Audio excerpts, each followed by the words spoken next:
નમસ્કાર દર્શક મિત્રો, સ્વાગત છે આપનું આપણી આ યુટ્યુબ ચેનલ ન્યૂઝ વિથ ભાવેશમાં। તો 8મા પગાર પંચ વિશે અપડેટ આવી છે। તો કેન્દ્રીય કર્મચારીઓ અને પેન્શનરો 8મા પગાર પંચના અમલીકરણની આતુરતાથી રાહ જોઈ રહ્યા છે। તો તેમના અમલીકરણ પછી પગાર અને પેન્શનમાં મોટો વધારો થશે। તો હવે નવા પગાર પંચના અમલીકરણની તારીખ અંગે ચિત્ર સ્પષ્ટ થઈ ગયું છે। તો ચાલો જાણીએ કે તે કયા દિવસે લાગુ થશે અને કર્મચારીઓના પગાર અને પેન્શનરોના પેન્શનમાં કેટલો વધારો થશે મિત્રો। તો આ વર્ષની શરૂઆતમાં સરકારે 8મા પગાર પંચની રચનાની જાહેરાત કરી હતી। આ પછી કર્મચારીઓ તેમના અમલીકરણની રાહ જોઈ રહ્યા છે, જે ટૂંક સમયમાં સમાપ્ત થશે। તો સરકારે હવે નવા પગાર પંચની રચના માટે અનેક પગલાં લીધા છે। તો નવા પગાર પંચ લાગુ થતાં જ કર્મચારીઓના પગારમાં મોટો વધારો થશે। તો કયા દિવસે તેનો અમલ થશે તેની નવીનતમ અપડેટો જાણીશું। ત્યારબાદ વાત કરીએ તો લગભગ 36 લાખ કેન્દ્ર સરકારના કર્મચારીઓ અને 34 લાખ પેન્શનરો 8મા પગાર પંચની રચનાની રાહ જોઈ રહ્યા છે। આને ધ્યાનમાં રાખીને સરકાર હવે આ મહિને જ નવા પગાર પંચના અધ્યક્ષ અને સભ્યોની નિમણૂક કરી શકે છે। તો ખર્ચ સચિવ મનોજ ગોવિલે પણ કહ્યું હતું કે 8મા પગાર પંચની રચના એપ્રિલમાં થઈ શકે છે। તો તમને જણાવી દઈએ કે નવા પગાર પંચની રચના માટેની પ્રથમ પ્રક્રિયા પૂર્ણ કરવા માટે નવા પગાર પંચ સંબંધિત સંદર્ભ શરતોનો ડ્રાફ્ટ સંરક્ષણ મંત્રાલય, ગૃહ મંત્રાલય અને DOPTને મોકલવામાં આવ્યો છે। તેમનો અભિપ્રાય મળ્યા પછી સંદર્ભની શરતોને અંતિમ સ્વરૂપ આપવામાં આવશે। આ પછી કેબિનેટની મંજૂરી મળ્યા પછી તેમના પર કામ શરૂ થશે મિત્રો। તો ત્યારબાદ વાત કરીએ તો આ બેઠકમાં મહત્વપૂર્ણ નિર્ણયો લેવામાં આવશે। તો 8મા પગાર પંચના સંદર્ભના સમયગાળાની જાહેરાત અંગે એક એવો દાવો કરવામાં આવી રહ્યો છે કે 23 એપ્રિલે NCJCMની સ્થાયી સમિતિના બેઠકમાં આ અંગે મહત્વપૂર્ણ માહિતી જાહેર થઈ શકે છે।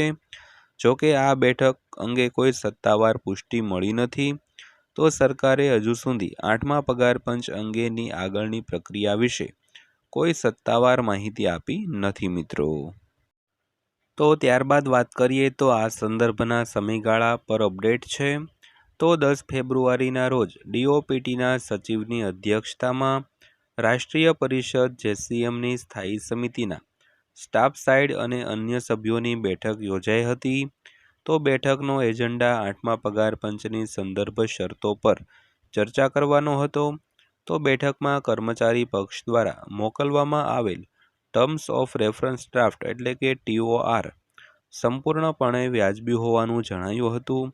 તેમાં કહેવામાં આવ્યું છે કે ઘણા ઔદ્યોગિક કામદારો આ સંરક્ષણ અને રેલવે મંત્રાલયોમાં ભારે જોખમ વચ્ચે કામ કરી રહ્યા છે। તો બેઠકમાં કર્મચારી પક્ષે ફુગાવાને ધ્યાનમાં રાખીને લઘુત્તમ પગાર વધારવાનો આગ્રહ રાખ્યો હતો મિત્રો। ત્યારબાદ ચર્ચા કરીએ તો પગાર પંચની રચના પહેલા મુદ્દાઓ પર વિચારણા કરવામાં આવશે। તો કર્મચારી પક્ષનો અભિપ્રાય જાણ્યા પછી DOPT સચિવે તેમના પ્રતિભાવમાં કર્મચારી પક્ષ દ્વારા આપવામાં આવેલા સંદર્ભના સમયગાળા માટે કહ્યું છે કે તેમાં વધુ સ્પષ્ટતા હોય તેવું લાગે છે। જો કે સરકારી પક્ષે વિનંતી કરી છે કે 8મા પગાર પંચની રચના પહેલા કર્મચારી પક્ષના ઘણા મુદ્દાઓની ચર્ચા કરવા માટે અને ઉકેલ લાવવા માટે સ્થાયી સમિતિ અને NCJCMની બેઠક યોજાવી જોઈએ મિત્રો। તો ત્યારબાદ વાત કરીએ તો 8મા પગાર પંચના અમલીકરણમાં લાગેલા સમય વિશે। તો સરકાર દ્વારા દર 10 વર્ષે એક નવું પગાર પંચ લાગુ કરવામાં આવે છે। તો 7મું પગાર પંચ 1 જાન્યુઆરી 2016થી અમલમાં આવ્યું। તો અગાઉના રેકોર્ડ મુજબ 8મું પગાર પંચ 1 જાન્યુઆરી 2026થી લાગુ થઈ શકે છે। જોકે નિષ્ણાતો માને છે કે જો તેમની રચનામાં વિલંબ થાય છે તો તે એપ્રિલ 2026 સુધીમાં લાગુ થઈ શકે છે। તો નવા પગાર પંચની તારીખ તેમની ભલામણો રજૂ કરવા પર નિર્ભર રહેશે, કારણ કે રચના પછી ભલામણો રજૂ કરવામાં લગભગ 1 થી 1.5 વર્ષનો સમય લાગી શકે છે।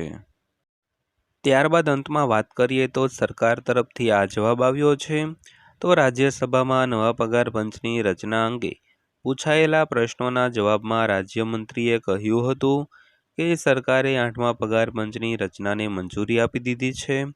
તેના સભ્યો અને અધ્યક્ષની પણ ટૂંક સમયમાં નિમણૂક કરવામાં આવશે. જોકે અત્યાર સુધી સરકારે નવા પગાર પંચની તારીખની સત્તાવાર પુષ્ટિ જાહેર કરી નથી મિત્રો. તો મિત્રો, વિડીયો અંત સુધી જોવા બદલ આપનો દિલથી આભાર.